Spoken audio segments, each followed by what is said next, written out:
Salut Émilie, bonjour. Bonjour. Bonjour.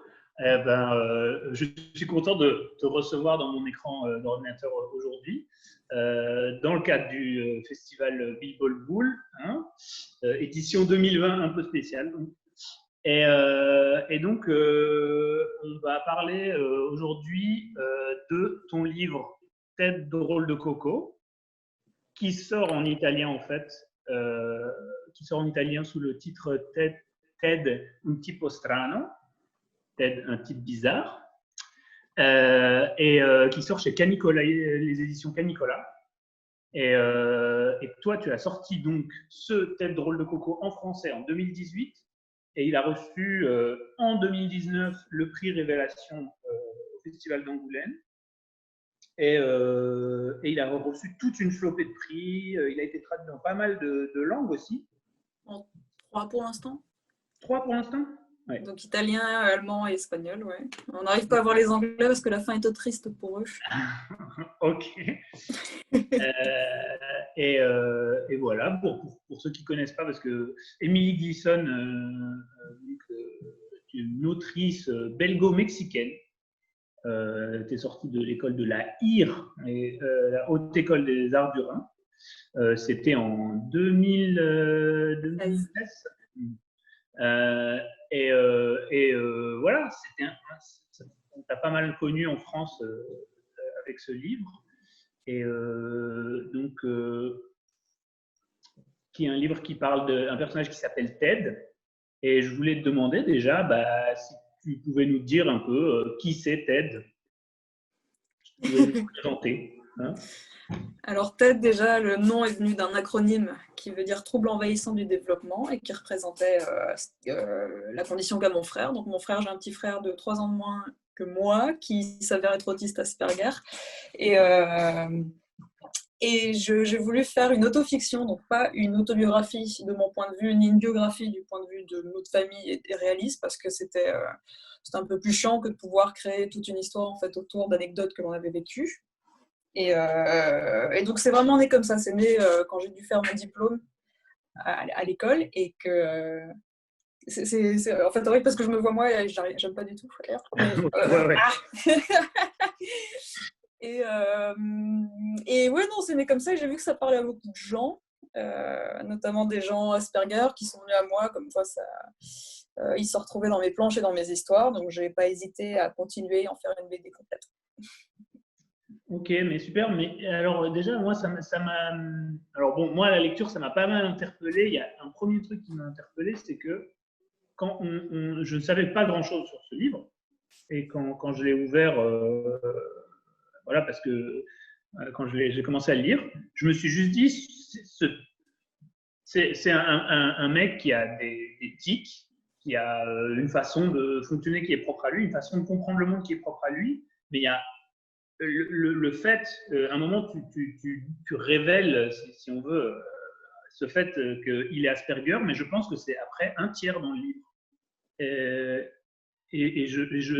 Tout un tiers du livre. Et là, on commence à comprendre un peu la systématique. Mais ce que je trouve déjà intéressant, c'est comment tu as décidé de montrer ça comme juste un personnage dans lequel on se projette. Et au bout d'un moment, on donne ce diagnostic, je dirais. Et donc, d'où ça t'est venu cette idée? Parce que du coup, le traitement est très différent. C'est pas du tout un récit didactique, je dirais. Non, c'était même le contraire que je voulais faire, dans le sens où je voulais absolument pas mettre d'étiquette à mon personnage. Je me suis inspirée de Mr Bean maintenant. Donc Mr Bean, je l'ai vu toute ma vie et c'est un type strano aussi qui fait des blagues, qui est rigolo et qui malgré lui en fait fait rire tout le monde. Et c'est que plus tard que j'ai réalisé qu'il avait tout pour être une personne Asperger et donc on pouvait faire quelque chose de comique, que ce n'était pas forcément grave. Et je me suis dit, bon, alors un de mes challenges, ça va être de mettre un minimum de fois le mot Asperger ou autiste pour ne pas étiqueter mon personnage. Donc c'est pour ça qu'il n'y a rien dans le titre, c'est pour ça qu'il n'y a rien il n'y a pas de texte de 4e de couverture. Il fallait que les gens qui le lisent le découvrent de par eux-mêmes. Ça, c'était pour rebondir à la manière que mes parents ont fait toujours dès qu'on allait quelque part, au restaurant, à la rencontre d'amis ou autre. Ils présentaient mon frère comme quoi il avait un problème. Et donc les gens, en fait, changeaient directement de manière d'être avec lui. Et c'est pas ce que je voulais pour la BD. Je voulais qu'on découvre le personnage tel qu'il est, non pas tel qu'il l'a. Je sais pas si ça fait sens. Ouais, non, mais tout à fait. Mais ça fait hyper sens parce que il y a vraiment ce truc-là dans le livre. Et je pense que c'est un truc qu'il faut répéter, mais c'est un livre hyper drôle. Et hyper drôle. Genre, le truc, c'est qu'on ouvre ce livre et qu'on rigole énormément. C'est super communicatif, super agité. Donc, il y a souvent ce truc avec ce livre, c'est qu'on présente tout de suite ça comme donc, quelque chose à propos de l'autisme type Asperger, ce qui est vrai, mais c'est pas abordé ça peut être pas abordé de façon grave à des moments, mais il y a une légèreté dans la façon que tu abordes ça qui est vraiment intéressante aussi dans le dessin, donc qui est propre à toi. Et en fait, je me demandais, comme c'est une position très radicale, ce que tu as fait dans ce livre, je me suis demandé s'il y a eu des retours qui étaient justement de la part de la communauté éventuellement Asperger qui t'ont reproché ça, éventuellement de ne pas aborder ça de façon sobre et un peu de but en blanc. Tu vois ce que je veux dire? Allô? Oula. Ouais. Presse de gens qui l'ont lu, de parents ou de frères et sœurs qui ont donc dans la famille des personnes autistes, et peu, mais quand même des retours donc de personnes Asperger qui ont laissé des petits mots à leur libraire ou qui ont essayé qui m'ont écrit par mail, ou qui ont, il y en a une d'ailleurs qui a fait tout un article, et là c'était incendiaire, quoi. Vraiment, c'était enfin, ils ne comprenaient pas, parce que je pense qu'ils essayent. Je ne vais pas parler en leur nom, mais que le témoignage de mon frère est évidemment différent qu'un autre témoignage d'une autre personne. C'est que ce spectre de haut niveau a tellement justement de niveaux différents que évidemment, je n'allais pas faire une BD didactique sur ce qu'était l'autisme Asperger, mais sur ce que mon frère vit tous les jours et sur ce qu'on vit nous tous les jours. Et donc, c'était vraiment plus mettre de l'émotion que d'être didactique. Je voulais pas être didactique parce qu'il y a une BD qui est sortie quelques mois avant la mienne qui l'était beaucoup trop, et en fait ça me parlait pas du tout. Et à la fin, enfin, je veux dire, ma bande dessinée n'est pas destinée aux personnes Asperger qui vivent ça tous les jours, mais aux gens qui n'en ont jamais entendu parler et qui ne savent absolument pas ce que c'est. Enfin, voilà, je pensais surtout aux potes de mes parents, qui étaient là, ouais, leur fils c'est bizarre, ça doit être dur, mais et qui ne prenaient jamais au sérieux en fait les crises qu'on pouvait vivre tous les jours, quoi. C'est eux que je voulais atteindre. Ouais, je dois dire qu'à ce niveau-là, c'est hyper efficace parce qu'il y a vraiment un truc de. C'est une des rares BD qui n'explique pas ce que c'est, mais où on ressent la détresse du personnage et l'incompréhension face au monde, et aussi on a une part rationnelle qui nous rappelle que en fait, on n'a pas de solution, on n'a pas vraiment de solution facile à l'emporte-pièce. Et donc ça c'est vraiment assez fort, ouais. Et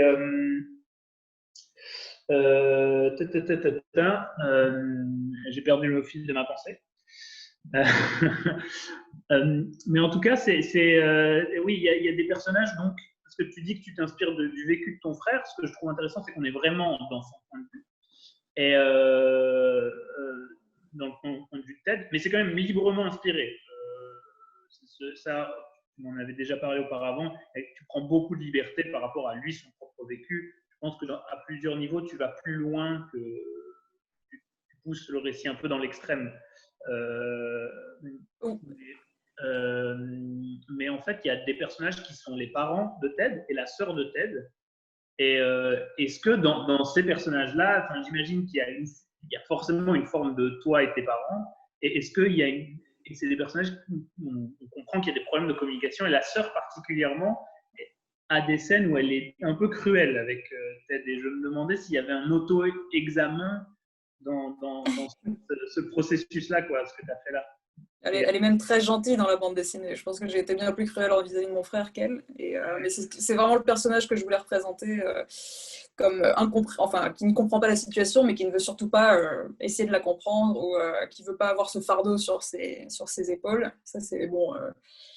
Les parents, au contraire, je pense que je les ai fait gentils, mais ce que je voulais montrer là, c'est qu'il y a de ce côté-là la mère qui va angoisser constamment et qui va essayer de l'aider par tous les moyens, et le père qui lui va essayer de le rendre normal et le casser plus qu'autre chose, donc en essayant absolument tout. Et c'est vraiment que sur le tard, parce que ce qui est dit, c'est que nous on l'a découvert à 15 ans, donc on a eu le temps pendant ces 15 ans le détruire dans un sens et de vraiment lui faire du mal, mais sans le vouloir, quoi, avec tout l'amour qu'on pouvait lui porter.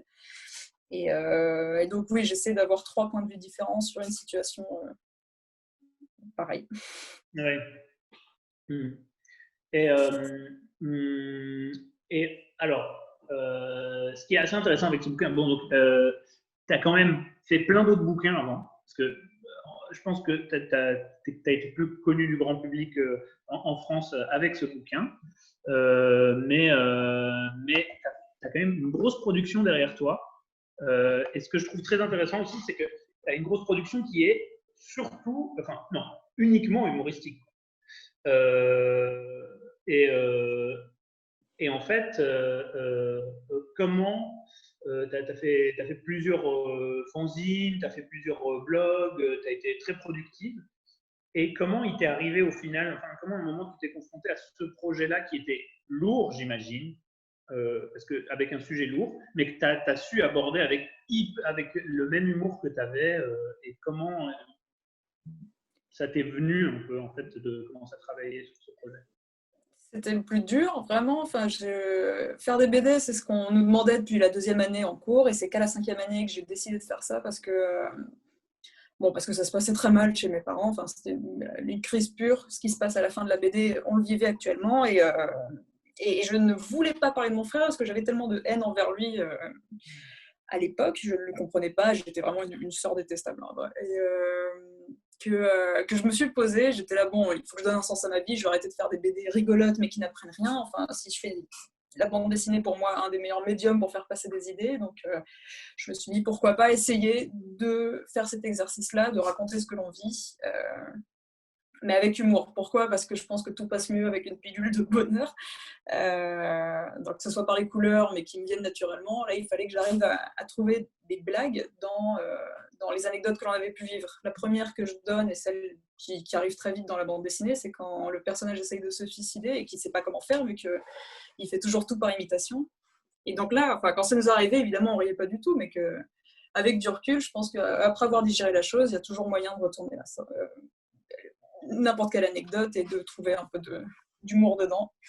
Et donc ça a été un travail très dur. Je me suis posée avec ma mère, on a réfléchi à tout ce qu'on avait vécu, toutes les petites choses qu'il avait pu faire. Le moment où il se dessine les sourcils, c'est adorable, quoi. Et ça représente aussi, sans être didactique, des préoccupations que peut avoir un personnage comme Ted.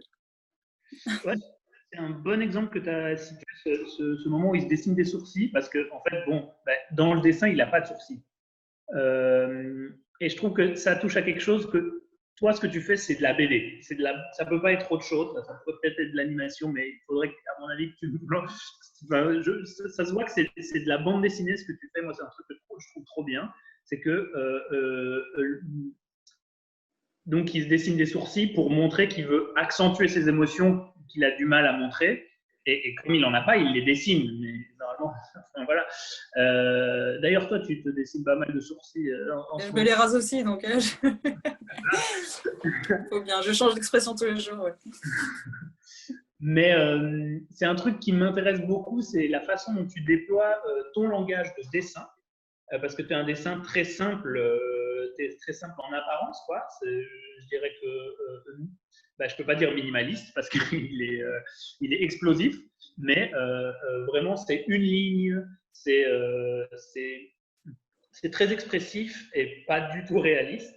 Et en fait, je trouve que tu utilises ça pour représenter tellement de choses dans l'échelle des émotions et de la représentation. Et je me demandais si c'est quelque chose que tu as vraiment raisonné ou est-ce qu'il y a un côté où tu ne sais pas dessiner autrement quelque part et tu as dû trouver tes clés là-dedans. C'est souvent ce que les dessinateurs disent, qu'ils ne savent pas dessiner autrement. Mais moi, je me demande si à un moment tu l'as raisonné. Parce que moi, je trouve que dans ce que tu fais, il y a vraiment un moment où on sent que tu as raisonné la façon dont tu développes ton dessin. Alors, je pense être très paresseuse, en fait. Je pourrais te faire du Leonardo da Vinci sans problème, mais je préfère aller au cœur du sujet et aller dans la schématisation pure. Après, pour une première BD, je trouve que le style marchait très bien, parce que c'était assez inattendu, que ce soit par le choix des couleurs qui ont un sens dedans, ils sont juste pas là pour vous faire pleurer des yeux. Mais enfin, bref, il y a tout un sens derrière, et aussi parce que enfin, je me rends compte que j'ai toujours détesté le dessin d'observation. C'était vraiment une tare et une corvée pour moi en cours. À quoi bon dessiner le réel et ce qu'on a devant soi si on a le pouvoir justement de se créer des mondes derrière à travers un crayon et une feuille. Donc moi, je suis vraiment partie là-dessus dans mon travail. Et étant jeune, vu que je l'ai fait à 25 ans, cette BD, je sais que mon style obligatoirement doit évoluer, quoi, parce qu'il ne faut pas rester coincé là où on est. Et donc, je me suis donné un peu la barre un peu basse pour pouvoir évoluer ensuite maintenant dans les projets à venir et essayer de nouveaux styles. Donc, chaque bande dessinée à venir sera différente d'une autre. Et je crois que là, c'est plus par expérimentation parce que j'ai aussi tendance à me lasser très vite des choses. 128 pages de BD, c'était déjà trop pour moi. Donc, il fallait que je trouve aussi certains moyens pour aller vite dans un sens, parce qu'on vit dans un monde où si on prend son temps, on se fait bouffer. Et ma personnalité aussi fait que ça se voit dans les ellipses, ça se voit dans les personnages courent tout le temps. Enfin, il y a une énergie que je pose sur papier, une spontanéité qui m'est propre, qui pour le coup est ma palette et ma signature. Ouais, non, c'est très juste ce que tu dis. C'est très frénétique comme récit, mais en fait, c'est très rafraîchissant, je pense. Je trouve ça intéressant parce que c'est sorti en France chez Atrabile. Et là, aujourd'hui, ça sort chez Canicola, qui sont des éditeurs alternatifs, voilà, on peut qualifier d'alternatif si on veut, enfin, voilà, et indépendant, je ne sais pas quel est le terme juste. Mais ce qui est intéressant, c'est qu'à la base, la ligne éditoriale de ces deux maisons d'édition originelles, je dirais la ligne éditoriale est originelle, n'est pas quelque chose qu'on raccorderait à ton dessin qui est très pop, qui est très bonbon acidulé, et qui fait très voilà, qui a un cachet certain. Et je me suis demandé si toi tu as vu en étant publié chez Atrabile, tu as senti que tu étais une nouvelle génération qui pouvait combiner ces choses, qui pouvait combiner un travail que certains qualifient d'auteur ou de grand BD à quelque chose qui est plus populaire, pop, quoi. Alors non, je pense pas, dans le sens où j'avais ciblé Atrabile parce que j'avais adoré 2 de leurs livres, et je vais dire n'importe quoi, mais un qui s'appelle The Kendick Born, un truc du genre, et les autres c'était ceux de Nicolas Prel, qui sont muets, qui sont tout en couleurs, qui sont magnifiques. Et donc je m'étais un peu retrouvée là-dedans, et je les ai d'ailleurs contactés bêtement avec un mail comme ça, genre ouais, j'adore ces livres-là, j'ai envie de faire comme vous, jeter des fleurs, c'est comme ça que ça marche. Et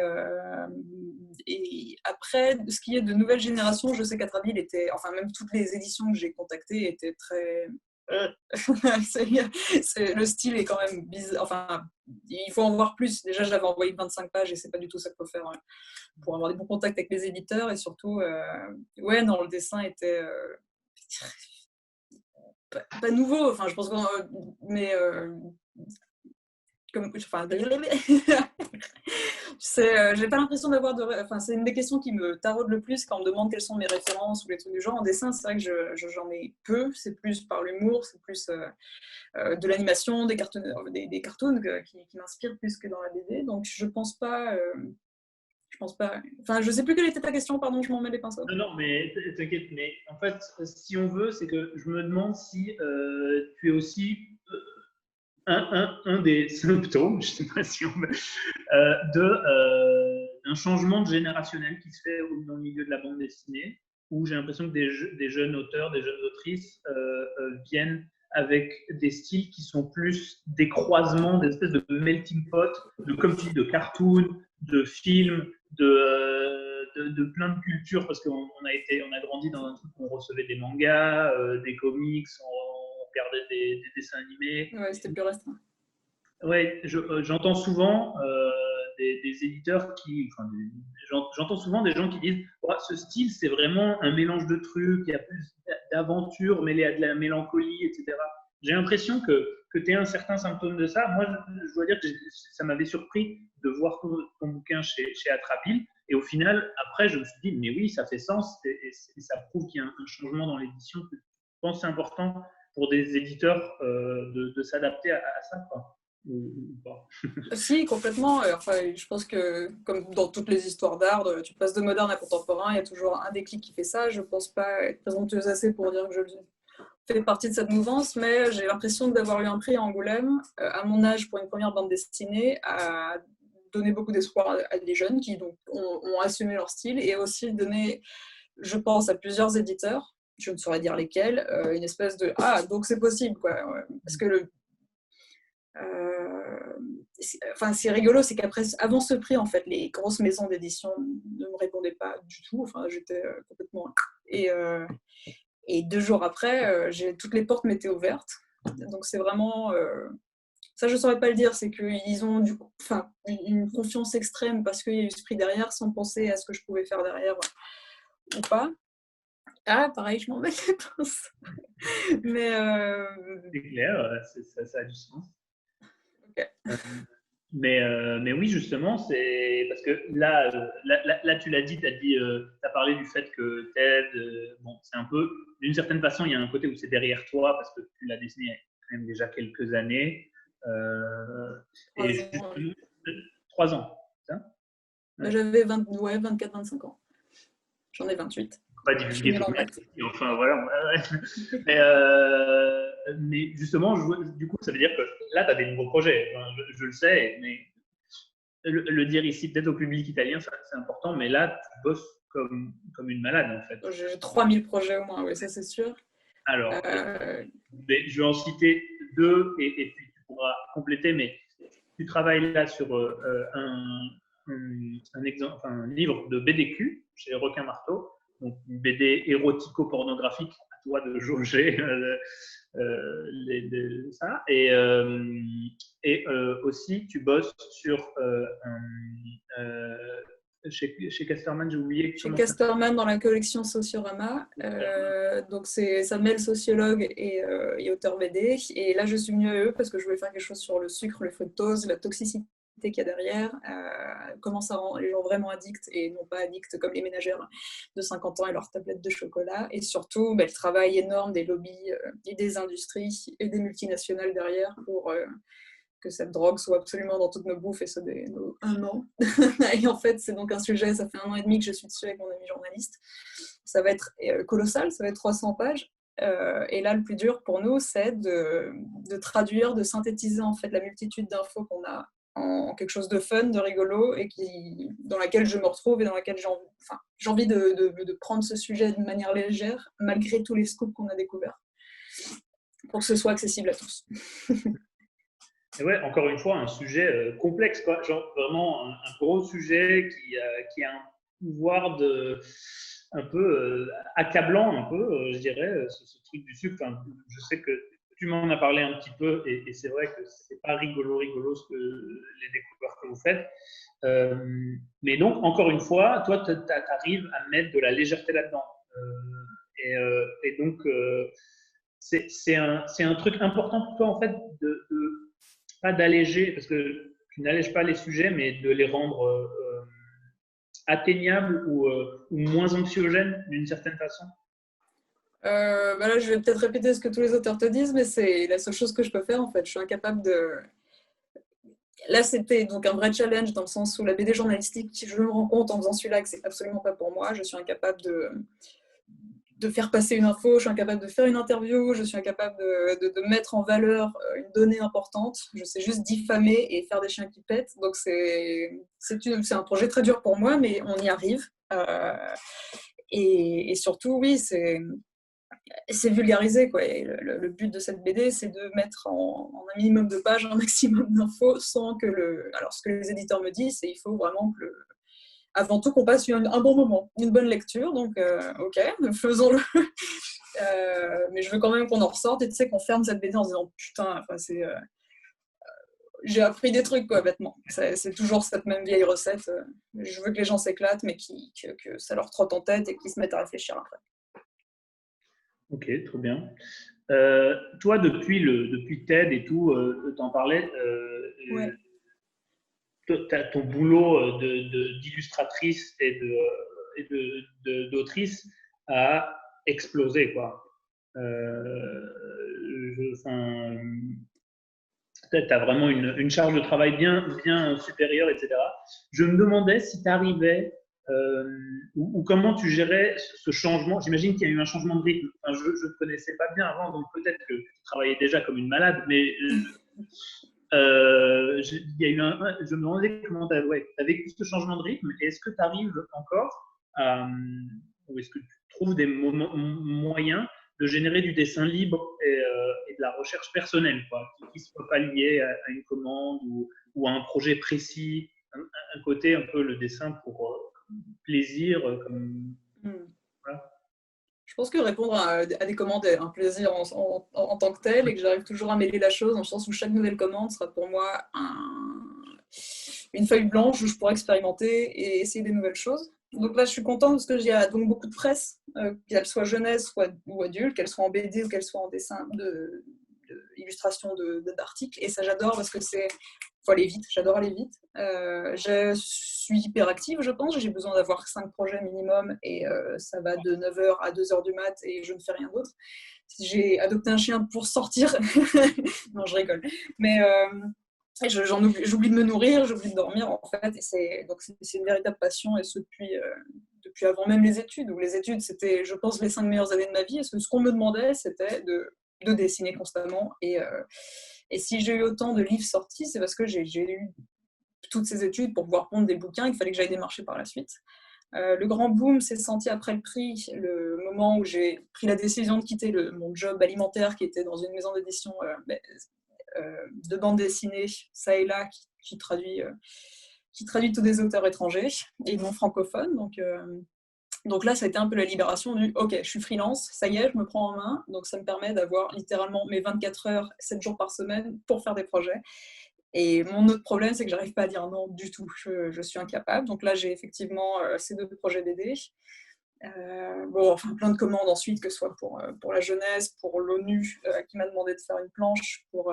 Je suis scénariste d'une animation qui passera à la télé française. Ça, c'est très nouveau, c'est génial et j'adore.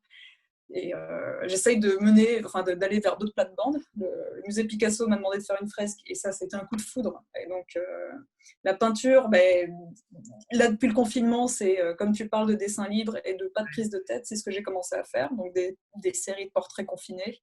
Là, j'essaye de... Que de mots. Je suis une formation pour être influenceuse sur Instagram parce que ça, c'est les derniers trucs que je mets de côté. Les réseaux, j'ai une espèce de peur extrême des réseaux et d'être exposée face aux gens. Si tu dis un truc de travers sans le vouloir, ça peut vraiment ça peut être terrible. Et donc là, j'essaye de travailler ça pour avoir, parce que je me rends compte aussi, bienvenue en 2020, le portfolio se fait sur Instagram et rien d'autre, et donc il faut vraiment avoir une belle couverture, même si je ne veux pas devenir la meuf insupportable sur les réseaux, je veux au moins comprendre en fait comment ça fonctionne pour ensuite pouvoir me lâcher un peu plus. Est-ce que tu es devenue une personne publique? Tu es devenue une personne publique? Mais je sais pas, ça veut dire quoi? Oui, on me reconnaît dans la rue et tout, c'est bizarre. Je sais pas si c'est forcément te reconnaître dans la rue, mais ça veut dire que tu es dans le domaine public. Donc, j'ai ma page Wikipédia. C'est incroyable. Bon, on va le faire juste après cette rencontre. On va remplir le Wikipédia Emily Gleeson. Et j'en ai une, ça y est, déjà j'ai sorti le champagne, je trouvais ça dingue. C'était un peu le but de ma vie d'avoir une page Wikipédia, donc je peux littéralement mourir en paix. Ouais, voilà. Enfin, tu appartiens à la postérité, quoi. Mais public. Non, ce qui me plaît dans la BD, c'est que c'est nos dessins qui sont connus, c'est pas forcément la tête, contrairement à un acteur qui doit s'excuser de tous les rôles épais qu'il peut faire. Nous, on se cache derrière vraiment notre couverture. Et ça, j'adore. On a longtemps cru que j'étais un mec par mon style de dessin quand je faisais mes études. Ouais. Et donc, oui, j'avais mal écrit mon nom, j'avais mis Émile. Et ça choquait personne, c'était un style très masculin. Donc, c'est ça qui me plaît, c'est qu'il y a aussi, pour mon travail du moins, une espèce d'unisexité. Tu as parlé des paix. Oui. Je pense qu'il y a un truc dont on n'a pas trop parlé là, c'est le son. Il y en a beaucoup dans tes BD, genre vraiment beaucoup de sons, beaucoup de trucs bruyants, beaucoup de trucs explosif et corporel, je dirais. Des fluides corporels, il y en a pas mal. Il y a pas mal de paix, d'euro, de caca, de pipi, il y en a. Et c'est aussi vraiment accompagné de toute une série de sons. Et c'est quoi je dirais même des onomatopées très précis. Enfin, tu as une façon bien à toi de faire des onomatopées et à créer ton propre langage au niveau du son. Et ça vient d'où là? Ça vient d'un besoin de son? Explique-nous ça. J'étais un peu perdue, mais je pense avoir compris ta question. Okay. Alors oui, ouais, je pense qu'on a tous un stade anal coincé au soin de nous et qu'il est important de faire subjuguer des fois, dans le sens où être adulte, c'est quelque chose que je ne supporte pas. J'aurais pas aimé avoir le syndrome de... Enfin, rester enfant non plus, parce que c'est bien d'avoir quand même des droits d'alcool, de cigarettes et de tout ce qui s'ensuit. Mais j'essaye dans mon travail ainsi que dans ma personnalité, mon mode de vie, de garder une part enfantine qui me permet de pas tomber en dépression du jour au lendemain. Et je pense que on a tout ça en nous, donc c'est pour ça que mes bandes dessinées peuvent parler, même si c'est genre oh, la mien de paix, ça fait rire quand même, et ça c'est ça que je cherche. Les sons, pourquoi pas les sons, dans le sens où la BD c'est quand même un petit format 2D que tu lis la vitesse que tu veux, c'est pas comme un film où on t'impose comment on dit, la vitesse du truc. Et surtout, c'est tellement silencieux que ouais, c'était un des trucs. J'adore me donner des challenges, donc un des challenges de TED et de n'importe quelle autre BD, et même surtout en jeunesse, c'était comment rendre ça sonore. Donc évidemment, l'humain fait beaucoup de bruit, l'humain entend beaucoup de bruit, et surtout il peut les lire de tellement de manières différentes que c'est même une part d'éclate en fait dès que je peux. J'aimerais un jour faire une bande dessinée muette, qui ne le serait absolument pas du coup, mais où il n'y aurait pas de mots traduisibles, quoi. Tout serait à travers les sons, et ce qui me plaît dans les sons, c'est qu'on les entend tous d'une manière différente. Donc, quand j'ai découvert que les onomatopées étaient toutes traduites dans des langues différentes, c'était un peu quand j'ai découvert que la langue des sourds muets n'était pas universelle. Ça a été vraiment genre quelle horreur, quoi. Je pensais que les sons pouvaient communiquer à travers ça, et pas du tout. Et donc, je préfère inventer les miens, quoi, tout bêtement, plutôt que d'essayer d'utiliser les conventionnels.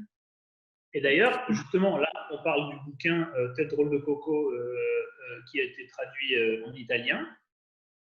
Est-ce qu'il a fallu que tu retraduises des onomatopées, par exemple? Parce qu'il y a des onomatopées. Malheureusement, je ne suis pas chez moi, je n'ai pas le livre ici, mais je sais qu'il y a des onomatopées. Bon, moi, de ma tête, il y a Agabawerf qui sort. Oui, le Agabawerf. Qui sont parfois des mots, où il y a des bouts de mots dedans. Je me rappelle dans un de tes fanzines, un personnage qui vomit une pizza 4 saisons et qui se revoit à la pizza 4 saisons dans l'onomatopée.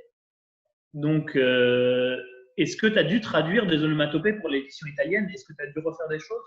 Alors, je pense que la version italienne, j'ai plus de souvenirs, mais était plutôt m'a laissé en fait avec mes onomatopées.